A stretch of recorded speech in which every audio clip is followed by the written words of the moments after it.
Hello everybody and welcome to Reprieve Media CIC Double Handful. We are back as promised, all being well, for a preview of the second leg of the American Triple Crown, the Preakness Stakes. If we can see it this year, I remember it being very foggy last year. Our review show might not be any good this year if that's repeated, but that's all in the future. In the meantime, I should have on the line now my co-host for today.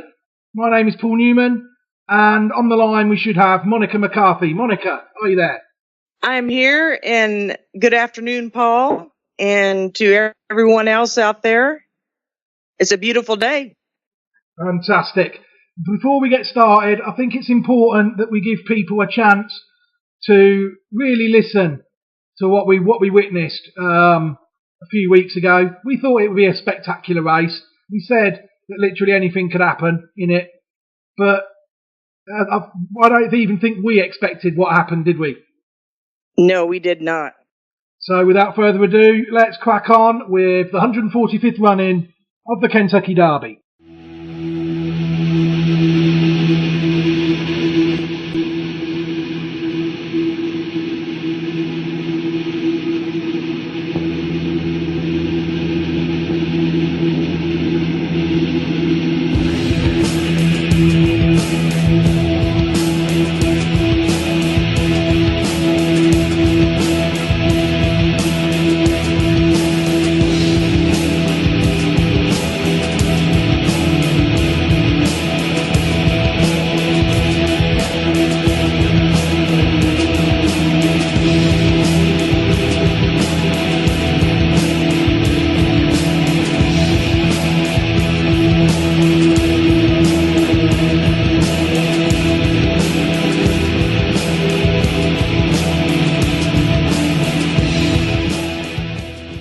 The 145th Kentucky Derby, they're in the gate. And they're off in the Kentucky Derby. And Vekoma flashing early speed. Maximum Security is there. Long Range Toddy and Bodie Express from the far outside tries to cross over in this long and dramatic run to the clubhouse turn here at Churchill Downs. And it's Maximum Security out to set the pace. Long Range Toddy is right there, and Bodie Express on the outside is racing in third. Vekoma settles in to be fourth. Spinoff is fifth. War of Will is off to pace, racing sixth. Improbable is now seventh. Cutting Humor moves along in eighth. Country House on the outside of Code of Honor. They're ninth and 10th together. Tax is 11th, and on the inside, Pimlico Park racing in 12th. By my standards, far off the pace today. 13th and 3 wide on the first turn. Then it's Grey Magician running along in 14th. Roadster is 15th. Tacitus is 16th by another 3 to Win, who is 17th. Game Winner is 18th. And 12 lengths off the lead for the run down the backstretch, and the world-traveling master fencer, the last of them all. A demanding half mile in 46 and 3/5 seconds. And it's Maximum Security racing for the far turn in the Kentucky Derby. Long Range Toddy is right there on the outside, and War of Will with an early move right up and on the leader's heels toward the inside as they move for the far turn. Bodie Express trying to keep pace with them. Improbable is picking through the pack, making a bold run up to be fifth. Country House is there too. Code of Honor saving ground down inside. Cutting Humor is going wide. Tacitus takes off. Here's Tacitus winding up from the back of the pack with 5 lengths to make up, and Game Winner's coming wide too. Pimlico Park saving ground all the way, racing for the top of the stretch. They turn for home in the Kentucky Derby, and Code of Honor has slipped through down inside to challenge for the lead. Country House on the outside battles on 2. War of Will is also there, and down toward the inside, Maximum Security is boxing on 2. Improbable down the center of the track. There's 1 furlong to go. It's Maximum Security digging down deep. Country House continues to close on the outside, but Maximum Security at the peak of perfection in the Kentucky Derby wins by 2. Country House was second. Code of Honor was there, and the photo for third with Tacitus.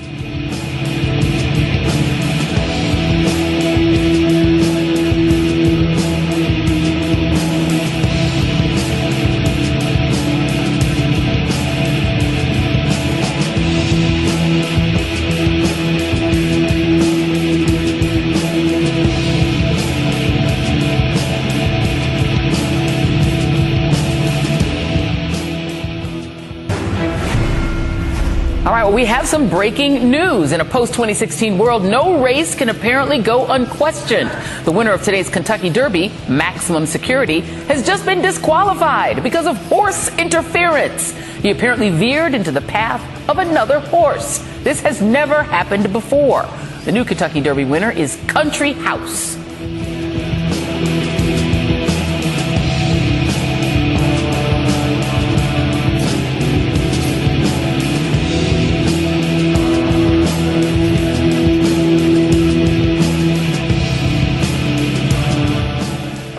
All right, ladies and gentlemen, we're joined now by the three stewards that were in the stand today for the running of the Kentucky Derby, and I'll introduce them first. In the center is Barbara Borden, Chief Steward for the state of Kentucky, and then on the far end, Butch Beecraft, also state of Kentucky Steward, as well as Tyler Picklesheimer, Association Steward, meaning an employee of Churchill Downs, or appointed by Churchill. We are not going to have any questions. We're just going to have a statement from Barbara, and that'll be the extent of the proceedings.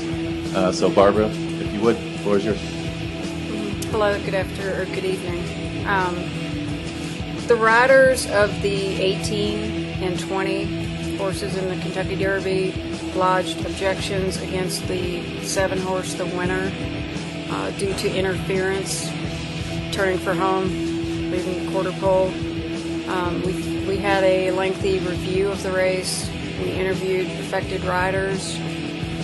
We determined that the 7-horse drifted out and impacted the progress of number 1, in turn interfering with the 18 and 21.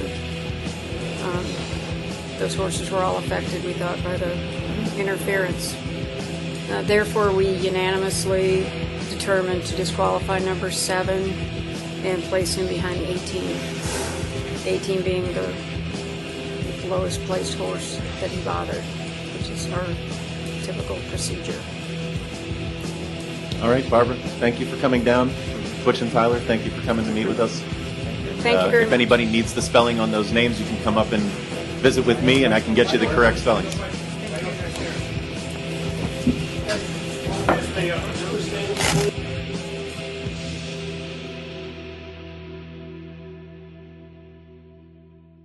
Incredible scenes there. I mean, I don't think I've ever seen a race quite like that. I mean, the result was astounding. It shocked a nation, it's fair to say. Monica, what did you make of that Kentucky Derby outcome? Oh, I was just totally disappointed how it turned out. As far as I could tell, just from watching the race live, I thought Maximum Security won it fair and square. I didn't see all the fact and what could have happened to other horses and all that. I just was pretty much keeping my eyes on Maximum Security at the time. And, I thought he won the race, and, I don't know by how many links he won it. Now I totally forgot that part, but he was ahead and he was clear when he crossed that finish line of any other horse around him. So I was just totally shocked. I can see what you're saying, but it was a risky manoeuvre by the jockey. I can't remember the name of the jockey now on Maximum Security. Who rode Maximum Security? Louis Saez. I mean, I hope he don't drive a car, that's all I can say, because he'd endanger a lot of lives if he drives his car like that.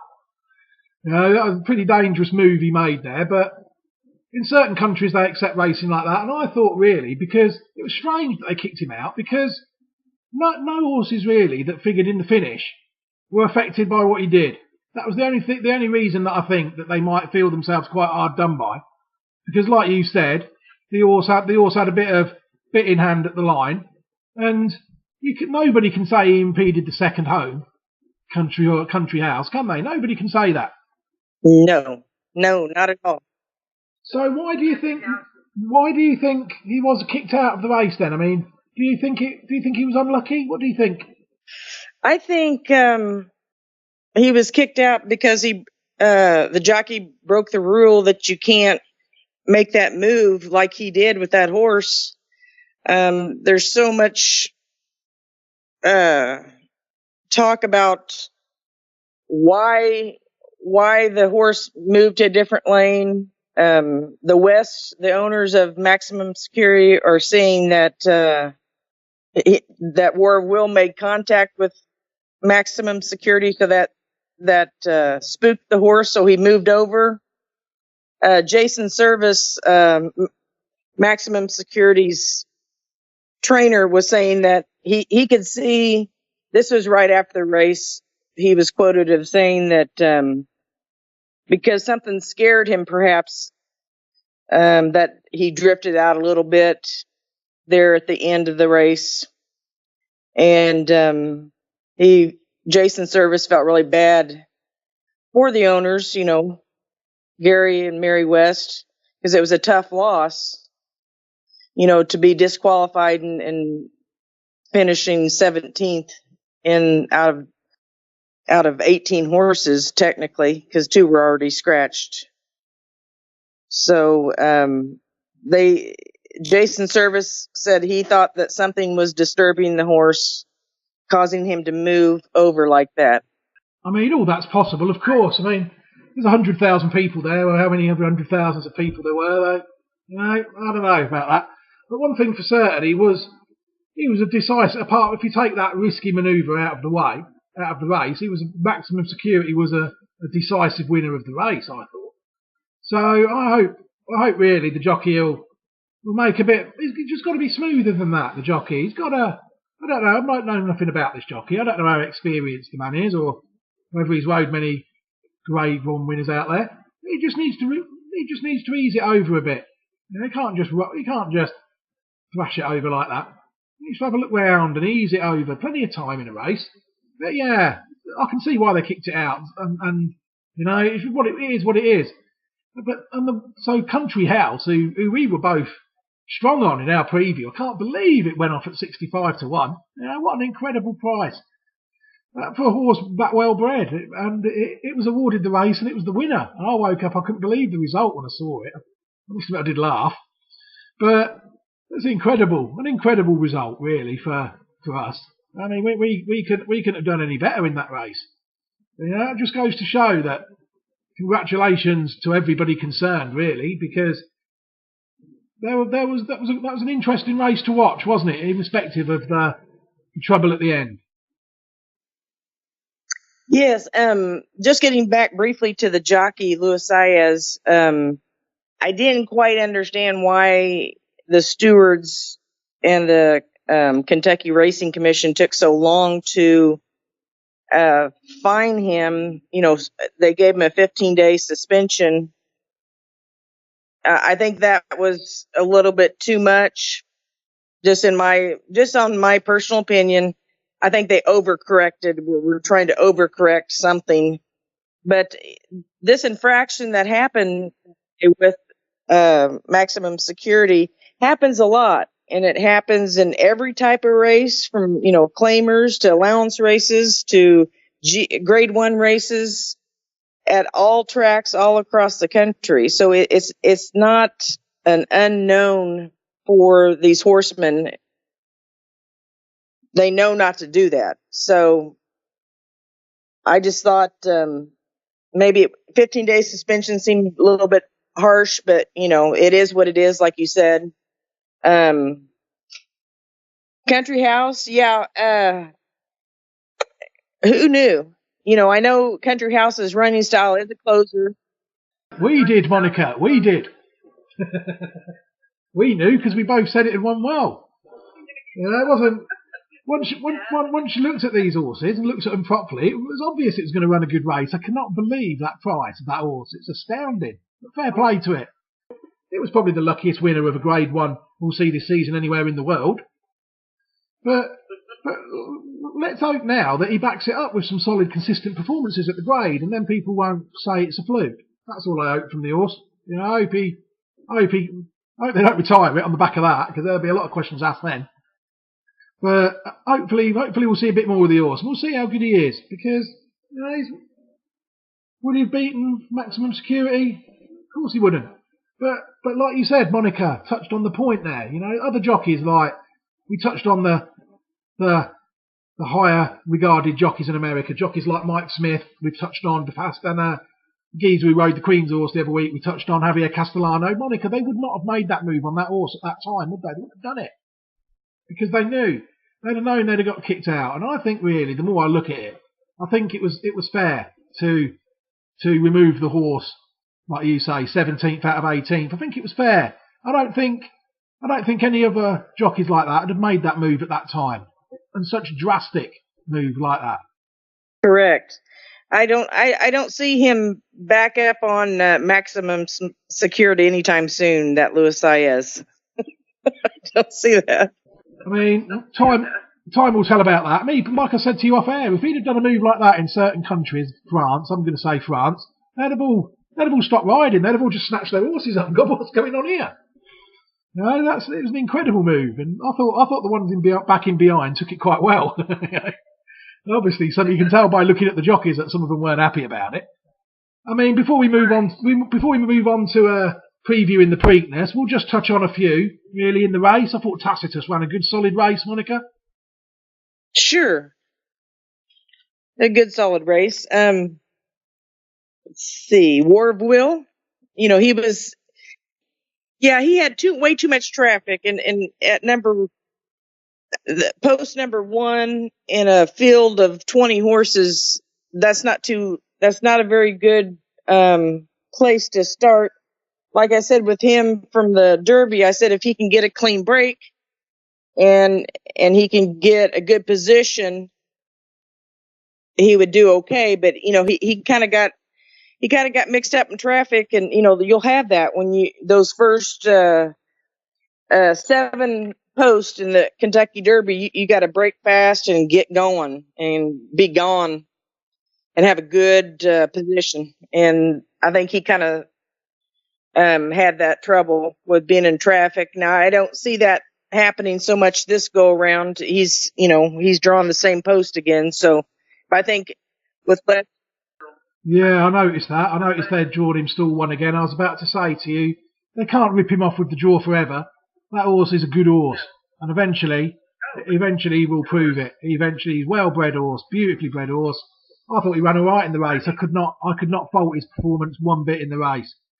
I reckon probably he's a solid horse. You can tell he just knows. Good temperament, good horse. War of Will, one of the better ones I've seen in America this year. Good pedigree. He's out of Warfront, which is out of Danzig. He's got an Irish Dam, Visions of Clarity, out of Sadler's. Yeah, very good mare. Very good mare, Visions of Clarity. It won a few races. Very good mare. It's a very well bred mare as well. We go back to the notes I've got. We're getting a bit ahead of ourselves here. The Dam won a listed race. It's related to 5-time Group 1 winner, Spinning World sire of the Niarchos family. It's a good horse. Pathfork, the sire as well, that I sent you last time, is a half brother to that. Group 2 sire, but more of that than back to the Kentucky Derby. I'm going to say you were right about him really as well. You said no matter how good the horse is, he could not win from that draw. And I think you pretty much proved right. You know, I can't see what he could have done in that race to win that race based on what I saw. You know, I thought he did all right.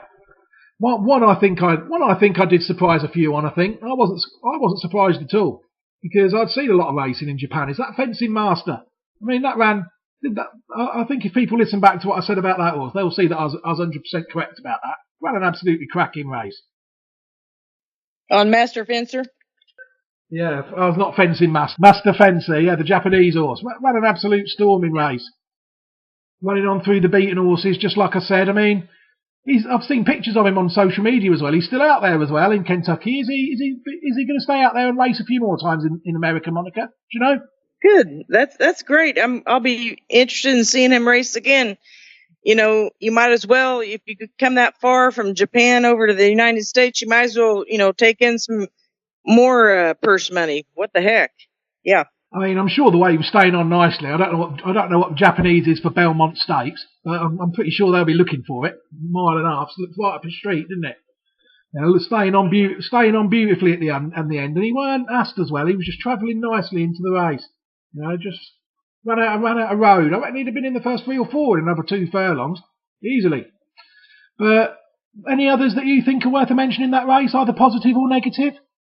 What else caught your eye for any varying reasons? Then we will move on to the Preakness. What about Code of Honor? He did well, and Tacitus did fairly well too. Yeah, I mean, they both did, yeah. Code of Honor's got fair form, really, hasn't he? You know, his form's good, and it's good to see old Noble Mission doing well as a sire in America. He's a full brother to Frankel, if nobody knew that, who listens to the American. He's a full brother to Frankel, a Group 1 winner in his own right. A fantastic horse, Noble Mission. I think he's standing somewhere in America. Obviously, he wouldn't get a go over here, because Frankel's over here. Cheap alternative and less distance. You know, there's a few Noble Missions out in America. I've noticed them. Someone else put me onto them, but I wouldn't say I follow them. But he's a Juddmonte sire, isn't he? So I know that if there's a Juddmonte one, it'd probably be one of the best because they keep their own, didn't they? But yeah, like you said, speaking of Juddmonte, Tacitus, solid horse. Yeah, it's good, solid horse. Credit to him again. Any of the others that you were expecting? Well, we've got to talk about Game Winner. You know, that horse he's won the Breeders' Cup Juvenile winner. And that horse is just going backwards, isn't it? What do you make of Game Winner at the minute? Yeah, I don't know. It just kind of, I thought he would have done so much better at the Derby, and he didn't. And neither did Roadster in a way. Another one of Bob Baffert's. I wasn't too impressed by either one of those, and I thought they would do so much better than what they did. I don't know. I heard what Bob Baffert has said, you know, after the race, how they came out of the race, you know. Is he taking the old? He's taking the old peculiar virtue, isn't he? Silence. You know, he can't defend them horses, so he can't come out and defend them with any credibility. So he's not really got any choice but to keep quiet, has he? Just been silenced by his own horses' ineptness this year, I think. And Game Winner especially. The other one, I never fancied it one bit. I mean, Improbable, and that ran alright. It's about 5th or 6th, I think, in the end. That ran okay, but I can't have that again because of the breeding. But it ran a solid race, yeah, 4th, 5th really then. If you include the winner, he was 5th. Maximum Security, the disqualified winner, he was 5th. But enough of the Kentucky Derby. It's a sort of race that, especially with what happened, we can bang on about that forever and get nowhere. So we're going to wrap up this segment now, and with a few interludes. Thank you very much for listening, and all the best.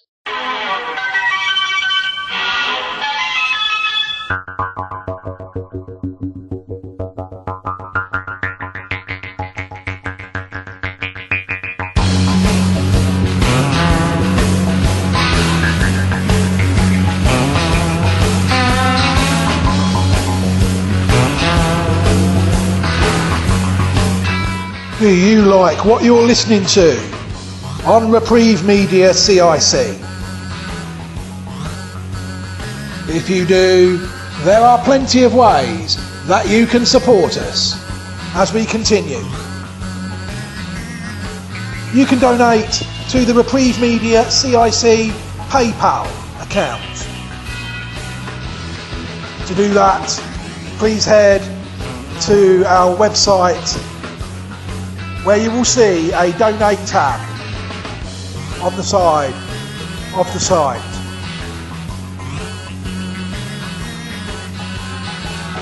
Also, Reprieve Media CIC is now on Patreon. Why not head over there now and check out our page. Just search for Reprieve Media CIC on Patreon. Thank you very much for your support, people, and you are listening to Reprieve Media CIC.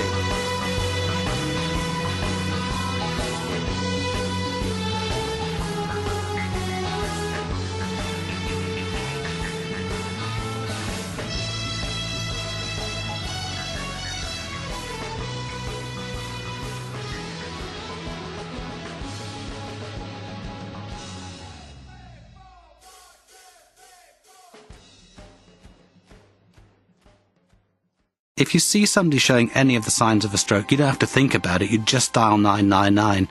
Use the FAST test. F, face, Has their face fallen on one side? Can they smile? A. Arms. Can they raise both arms and keep them there? S. Speech. Is their speech slurred? T. Time. Time to call 999 if you see any one of these signs. Act fast, make the call, dial 999.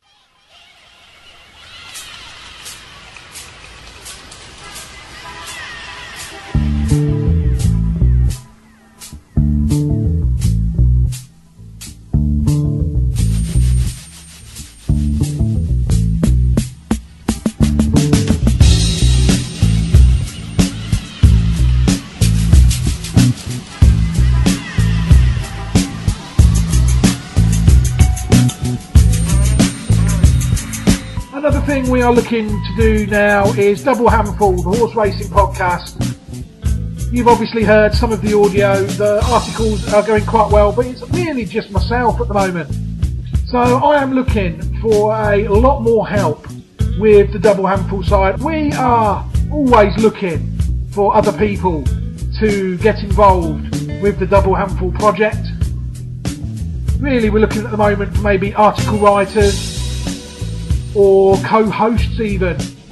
Basically, we'll just talk about racing, talk about anything that interests us in the racing sector. You can have your own voice and you will be giving your own opinions live on air about the pastime you love. If that is something that interests you, then get in touch. The email address is info@reprievemediacic.epeasy.com. Say that once more. info@reprievemediacic.epeasy.com.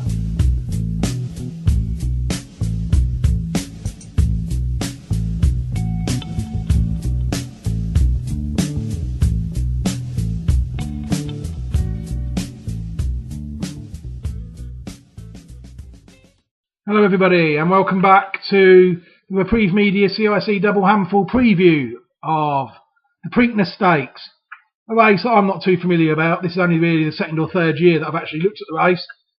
I understand it's the second leg of the American Classics, which are run on dirt as opposed to run on turf here in the UK. I'm going to hand over now to my co-host who should be here on the line, Monica McCarthy. Are you there? I am here.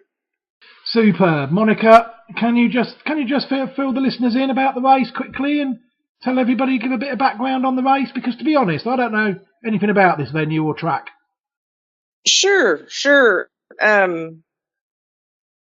Historic Pimlico Racecourse, home of the Preakness Stakes. It first opened its doors on October 25th of 1870.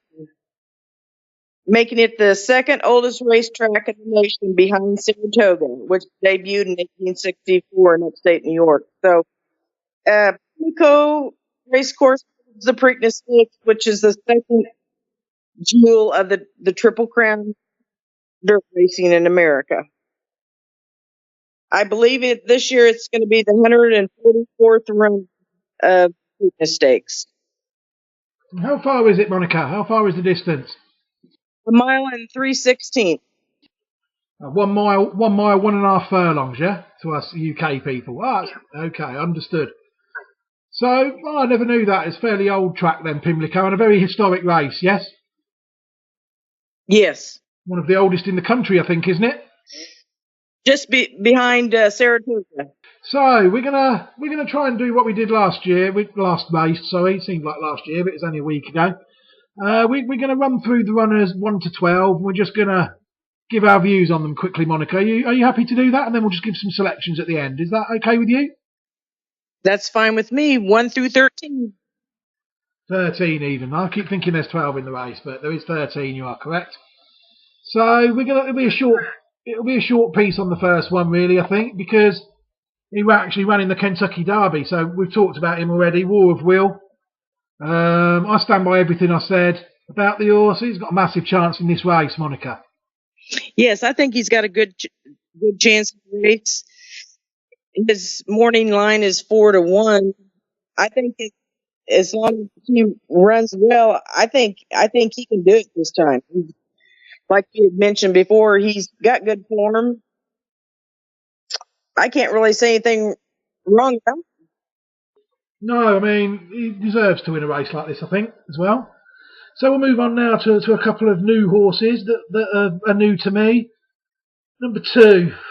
What do you think of this one, Monica? I'll let you go first on this one. What do you think? Bourbon War. Bourbon War, it's got a monkey on. Irad Ortiz is on him. Just not so impressed about his statistics.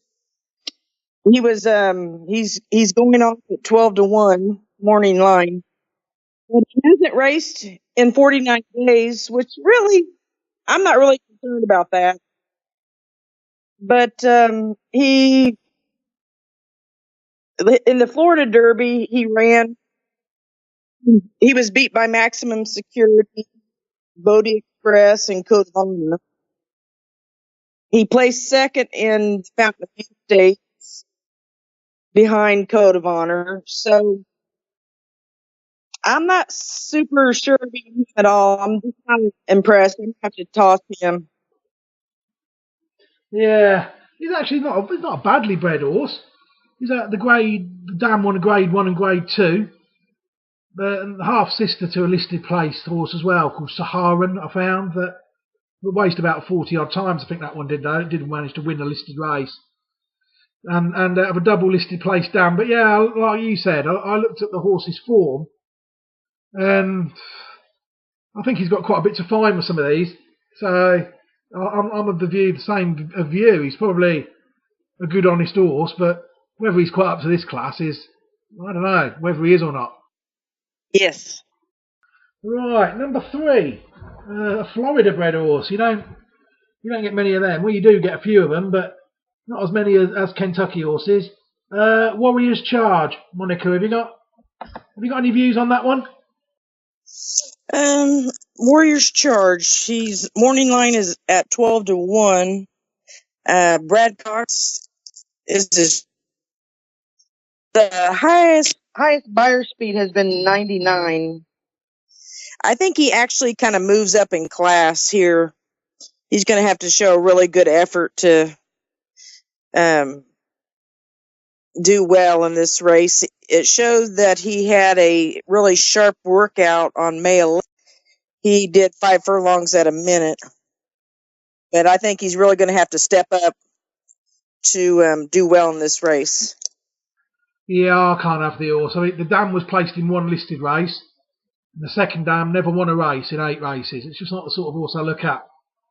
So unfortunately for the connections of the horse, not that they'll lose that much sleep over it. It's a pass from me. Number 4 as well is a pass from me. I know you're a bit stronger on the horse than me. We touched on it briefly earlier, and that's Improbable. How do you see him getting on in this race?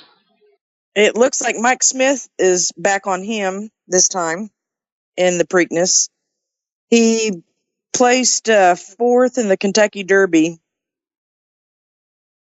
which, like you said earlier, that would be 5th after the disqualification.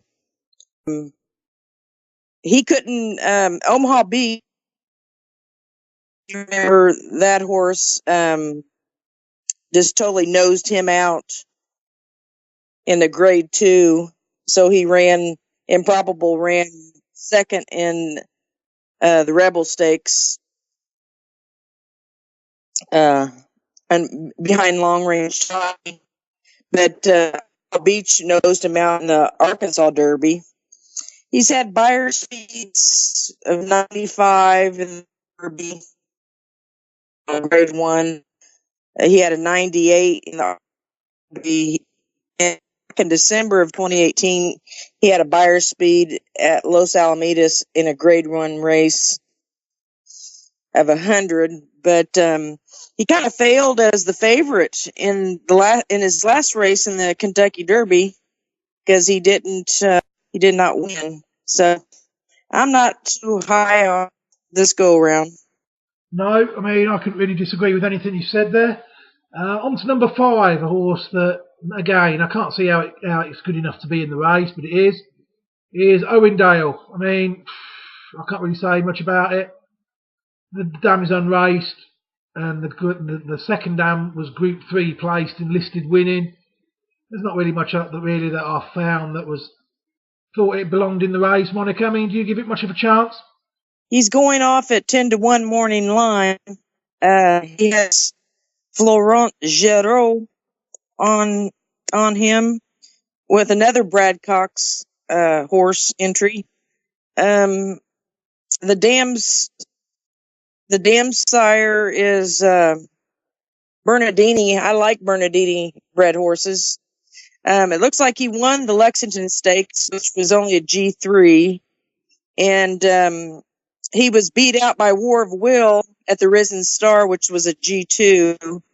And he also had a bullet workout. He had a real good workout on May 11th as well. But his sire's Into Mischief by Harlan's Holiday.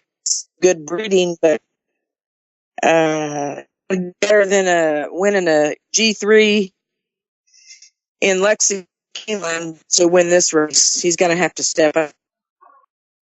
Yeah, I mean, you sound a bit more positive on him than me, so it'll be interesting to see how that one pans out. I don't really give it much of a chance at all. Market King. This is an interesting one. I mean, I noticed Equibase has sat on the fence for it and gone 30-1, which means it could end up any price. It just means they're either not sure about it or they don't fancy it. I mean, tell me about this horse, Monica, because I like the breeding of this horse. Tell me about him. Is he any good? The horse, Market King. I think he's just a little bit outclassed in this race, to be honest. He's got some poor buyer speed figures. He's also out of Into Mischief by Harlan's Holiday. The dam is Divine Presence by AP Indy, so he's got some good breeding, but yeah, his breeding is very good. You touched on the mare there, Divine Presence. That has actually only raced once in its career. I mean, it's a daughter of Divine Proportions. The Divine Proportions won 9 Group 1s for the Niarchos family. It's tied in quite War of Will. It's the Niarchos family again. Bred this one. And Divine Proportions was one of their best mares ever. 9 Group 1s. But to be fair to her, she's not really bred that much out of her. So, like the winner raced the dam of this race once. There's a Group 3 winner and a sire in there. Obviously, you've got a sire that's won to a dam of Divine Proportions. You're going to have a go, ain't you? Called Eightfold Path. I can't find it. It's sired a couple. Group 3 winner and sire, and a listed place horse called Diodorus. But Divine Proportions herself, I never knew this, was actually a sister to another sire in France, a good sire in France. So I think he has the odd runner in America called a Whipper. Soft ground horses, really. But so I like the breeding of it. But you tell me it's not really that good enough on the track. But I could not rule it out on pedigree. It's a big prize. Yeah, I find I can rule out some a lot easier than that, definitely. But you think it's got a lot to find on the actual form that you've seen, yeah? yes. It'll be interesting to see how that horse goes. But I don't know. I couldn't rule it out, Market King. What I could rule out, Monica, I don't know about you, is Always Mining. I don't fancy that one at all. The dam raced 33 times. Shouldn't laugh, really. And herself is out of a dam placed in 4 listed races. There's plenty of moderate horses in the pedigree next. I can't have the horse one bit. Have you got any views on that one, Monica? Well, the thing I noticed looking at the form is that it's had 3 cleaners. That's not good. I don't know what the connections they're thinking. If they're gone through 3 cleaners already. But the good news is that Always Mining has beat Win. But I do like Stacey and Bernardini in his pedigree. But he's definitely going to have to move up the class to shine on this. He's going off morning line of 8-1. Yeah, I mean, I think we could rattle through a few of these quite quickly because they're hard to make a case for. Number 8, Signalman. I can't make a case for it, Monica. It's 30-1 on Equibase. Well, Everfast must be a terrible horse. Because I've just noticed that is bigger than 30 to 1, 50 to 1. Incredible. Never seen that. That must have 3 legs, Everfast, and 4 tails. Number eight, Signalman, Monica. And can you make a case for that in a one-word answer? I think a little bit of a case for it. It may not be a case that may really make sense, but Okay, well, we'll see how he runs. he's like you said, he's 30 to 1. He's Brian Mendez under him, and the trainer McPeak, well known. But I love Sire. I love his Sire. Quarters. Out of Sky Mesa. Okay, well, we'll see how he gets on, but me personally, I can't make a case for him. This one here, number 9, you could argue was one of the horses impeded by maximum security last time out in the Kentucky Derby, Bodie Express. For a sire I didn't really know much about, apart from what you mentioned about him last time. But I have since noticed that he did win this race. Bodie Express is a former Preakness winner. No, Bodie Meister, sorry. Is a former winner of this race. So if anything, I would probably give Bodie Express more of a chance in this race than I did in the Kentucky Derby. But just for that reason, I mean. But again, he was a reserve last time. He only just got in. I'd be surprised if he's good enough, Monica. What about you? His highest buyer speed is 98. He ran second in the Florida Derby, but his form has gone down somewhat in speed since the Derby. I do like his pedigree with the Bodemeister and Empire Maker. I don't know. I'm kind of on the fence with him. He could be up there somewhere. Fair enough. I suppose when you've got 5 out of 13 running for you, then you probably would have to pick him. Yeah, 5th best maybe. I probably might do as well. One I certainly wouldn't be picking is number 10, Everfast, the ironically named Everfast. It's good to see that some of these owners have got a good sense of humour. Fantastically named horse. I can't help laughing now. I've gone brilliant. I cracked up when I saw the form of it. Out of Moderate Sister to a Group 1 winner. We've talked about this horse before. Well, I have on air. I don't think it was with you though. I think it was with Elizabeth Pepper. It was a horse called Wilco. He actually won the Breeders' Cup Juvenile for Jeremy Nacida, an English trainer, about 33 to 1. It led all the way. No one caught it, and you could have heard a pin drop. I can't remember what year it was. But I read American Odds On shot in it, and he led all the way on it. I think Frankie rode it, and he won on it. Wilco and Nacida, and the only people cheering was Nacida and his mate stood next to him, and everyone else was just stunned silence. And then it was campaigning in America. It never won another race after that. Everfast, no, can't have it, Monica. What about you? 50 to 1, I think. Well, like I said, I've never seen a horse that big price on Equibase. This horse must literally have no chance for Equibase not to even make it a 30 to 1 shot. I mean, no chance. It's a big toss. His only win was at Ellis Park, August 12th, 2018, last summer. And if that's your only win, Ellis Park is a tertiary track, and the races he's been in since then, he ran 5th at the Pat Day Mile, G3. He ran 2nd in the Holy Bull. That was a grade 2. He was 8th in the Fountain of Youth, another grade 2, and then 9th in the Florida Derby at G1. It's a big toss. I don't even know what Dale Romans and Calumet Farms are thinking, but they're there because that is the best joke of the day. That horse went in. I said they've gone for comic purposes. They must have. This is definitely double ample gold. This is on my face today. That was Everfast, superb. All right, number 11. That's another one really I'm struggling to make a case for. The Dam of it was placed in a Group 3 and as a triple listed winner, but that falls way short. Black type American races, listed races in America, are not as prestigious as English listed races, I think. They don't even call them graded stakes, they call them stakes. and that's Laughing Fox. I mean, I can't really have this one, Monica. I don't know what your view on that horse is either. At 20-1, Laughing Fox.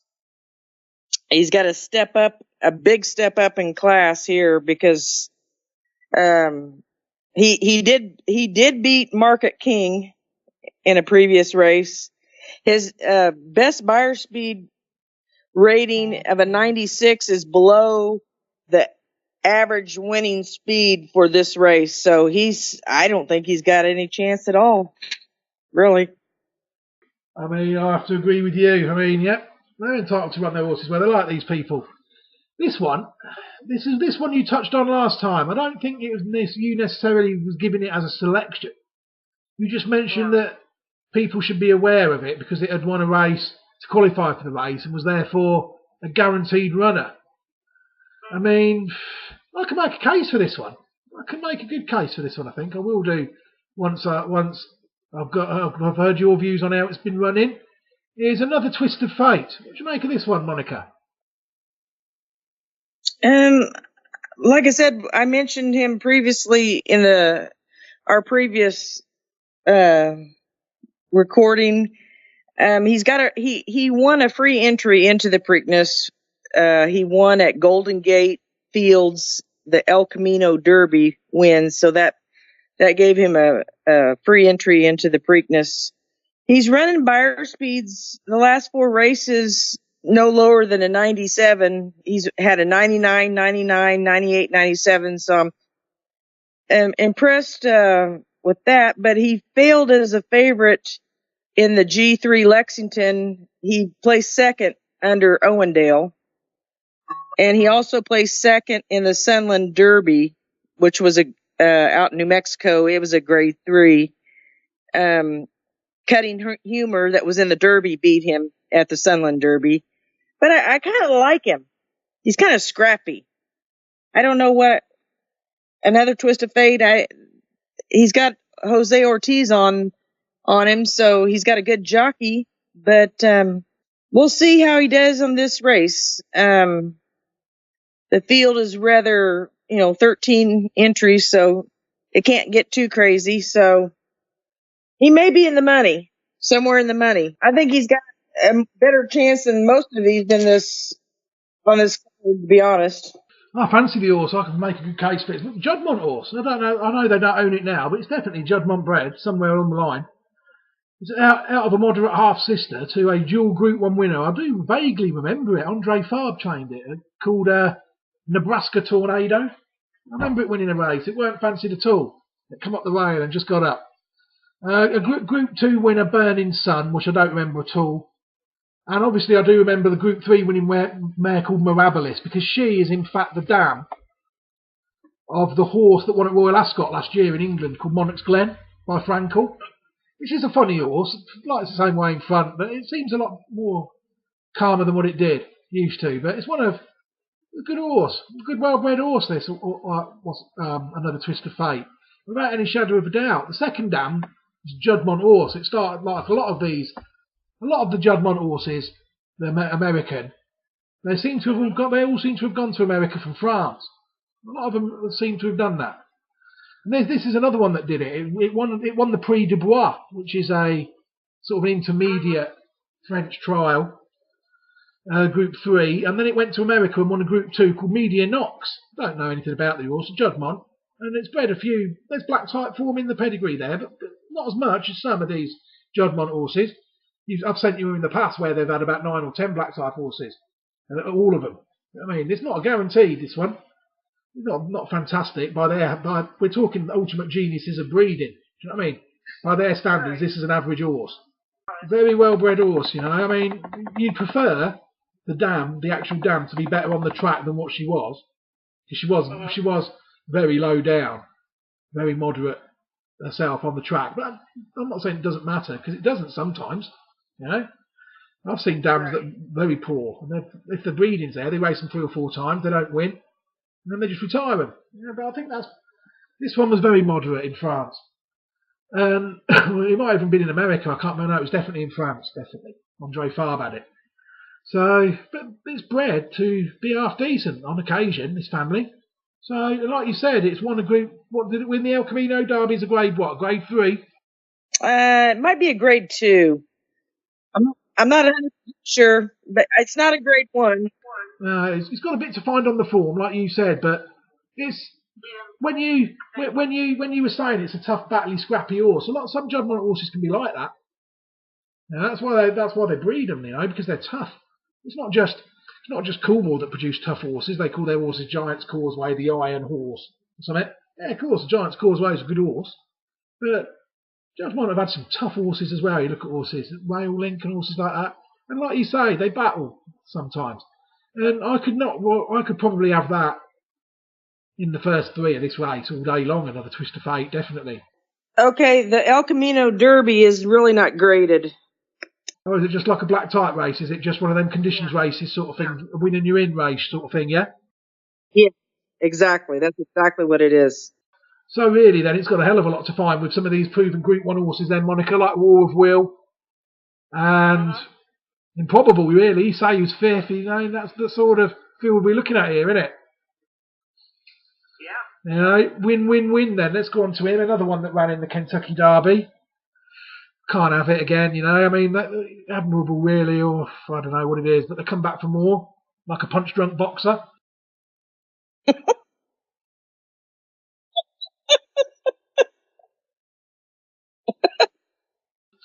Win. Win,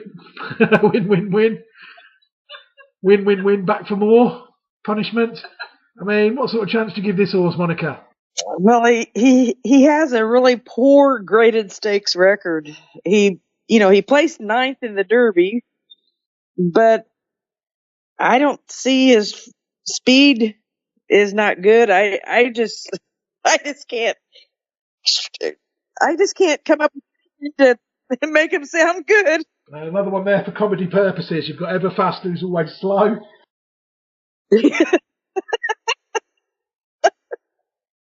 And you've got Win that does exactly the opposite. And you've got Win who does exactly the opposite of what his name suggests. Brilliant. But I think it's brilliant the way they've done that. A couple of little jokes there, chucks a few sneaky little jokes in for everybody that understands these sort of things. Win. So we've looked at the full 13 now, Monica. We've flown through them really. I mean, overall, the race is there for the taking, I think, this year.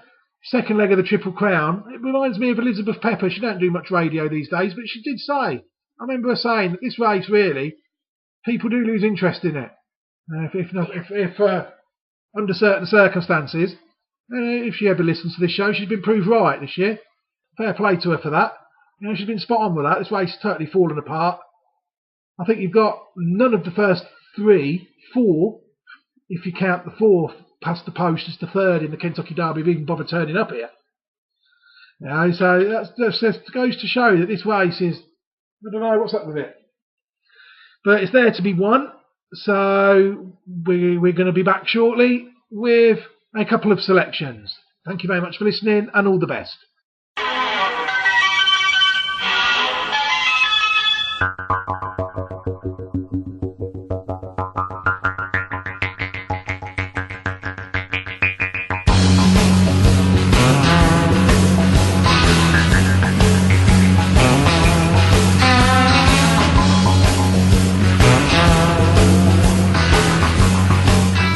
Do you like what you're listening to on Reprieve Media CIC? If you do, there are plenty of ways that you can support us as we continue. You can donate to the Reprieve Media CIC PayPal account. To do that, please head to our website, where you will see a donate tab on the side of the site.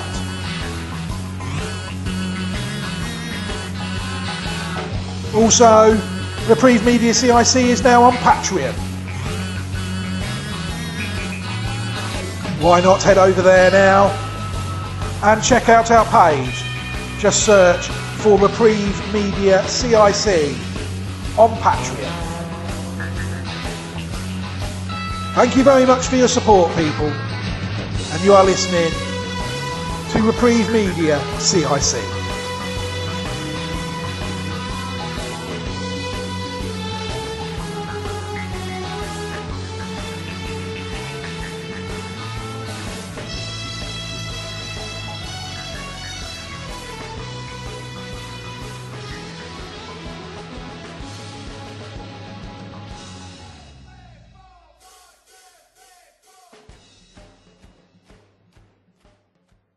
If you see somebody showing any of the signs of a stroke, you don't have to think about it, you just dial 999. Use the FAST test. F. Face. Has their face fallen on one side? Can they smile? A. Arms. Can they raise both arms and keep them there? S. Speech. Is their speech slurred? T. Time. Time to call 999 if you see any one of these signs. Act fast, make the call, dial 999.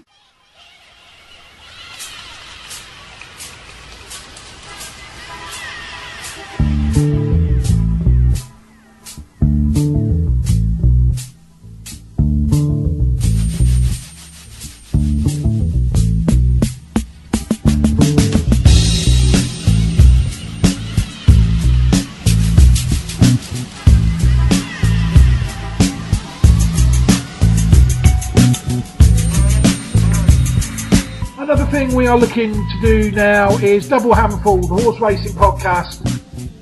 You've obviously heard some of the audio. The articles are going quite well, but it's really just myself at the moment. So I am looking for a lot more help with the Double Handful side. We are always looking for other people to get involved with the Double Handful project. Really, we're looking at the moment for maybe article writers or co-hosts even. Basically, we'll just talk about racing, talk about anything that interests us in the racing sector. You can have your own voice and you will be giving your own opinions live on air about the pastime you love. If that is something that interests you, then get in touch. The email address is info@reprievemediacic.epeasy.com. Say that once more. info@reprievemediacic.epeasy.com.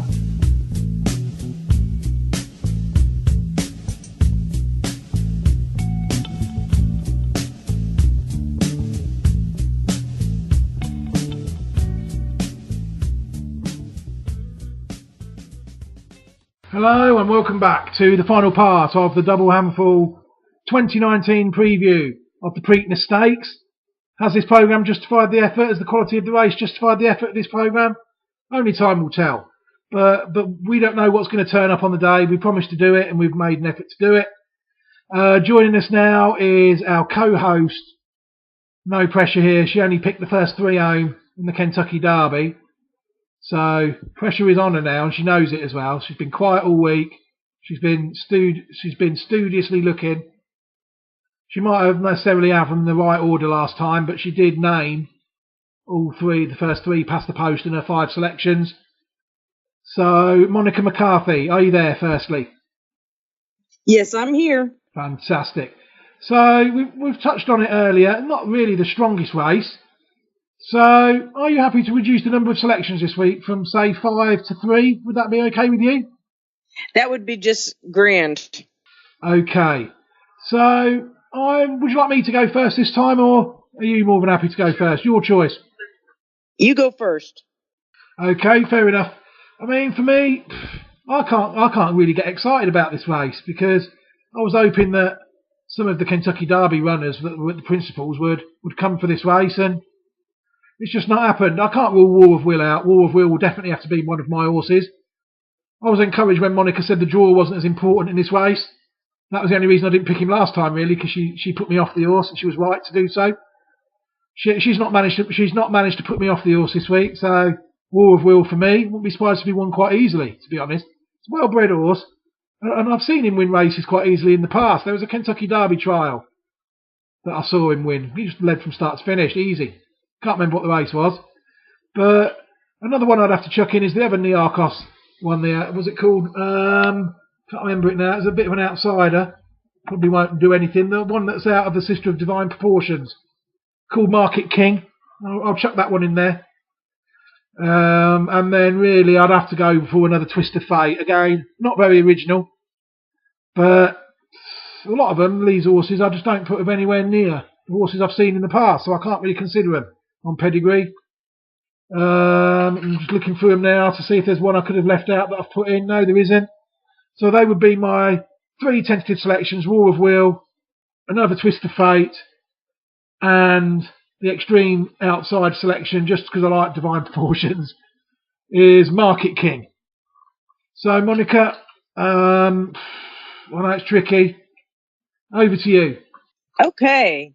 I think I'm going to be a copycat, and I'm going also with War of Will. I can't really see any reason why he could not win this race. As we talked about his form and everything, I'm on high with War of Will. And then also I have down another Twist of Fate. I may be all wrong. I may be all wet on this one, but I like him. And then my third choice. This is where things get interesting. This is probably the winner. I am going with Bodie. Come on then. What is it? Don't keep us all in suspense. Oh, I said Bodie Express. Yeah, well, I know you like the sire, and the sire won the race. I mean, it's a big price, 20 to 1 he is. Well, I'll say don't ignore the prices on Equibase, but Equibase have got him as a fairly big price. I'll ignore it though. But yeah, I can't have it on pedigree, Monica. I don't think it's strong enough. But he's definitely one that you did not see give his full running in the Kentucky Derby because of what that psychopath on Maximum Security did in the race. He was one of the horses that was impeded. And the horse was probably shaking all the way around the track after being experienced to that afterwards. Awful. So I think you can dismiss that run totally out of hand. And I mean, he was a reserve that day. But yeah, good luck to him. Good luck to him. I hope he runs all right. Sire won the race before. You know, these American racing's all about learning for me. I knew nothing about the horse before Bodemeister. I know a little bit more about him now. And if this horse runs well, I know a bit more about him. And that's how these things work, really. So let me stop rattling on and just let Monica confirm her 3 selections, please. Yes, my 3 selections are War of Will, Bodie Express, and another Twist of Fate. Yeah, same as mine. Not exactly in any general order. Stick with them 3, and we don't think you'll go wrong. Right, Monica, we'll wrap up proceedings now. Can I just say thank you very much for taking the time to record this double handful Preakness special, and we're gonna stick to the old tried and tested method again. I think we'll review this race probably very quickly in the next show we do, and which will hopefully, I hope, be a preview of the Belmont Stakes, a race I do like, a 1.5 mile racing.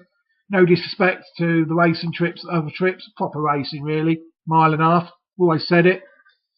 Best horses always race over 1.5 miles. I've just always been a bit like that. Derby's over 1.5 miles. The Ark's over 1.5 miles. Yeah, it's a race. It's a proper race, the Belmont. So I'm looking forward to that. So Monica, do you think you'll be available for the Belmont? Absolutely. Yeah, and then we'll have done the whole path to the road to the classics. Then we'll have done all 3, and then we'll have got through the first part of the season. I mean, if you had to name one 3-year-old this year, I mean, there's not really many that have stood out this year yet, is there? So it's really that is there for the take in this division, isn't it? I would say that my standout had to scratch the Kentucky Derby, the Omaha Beach.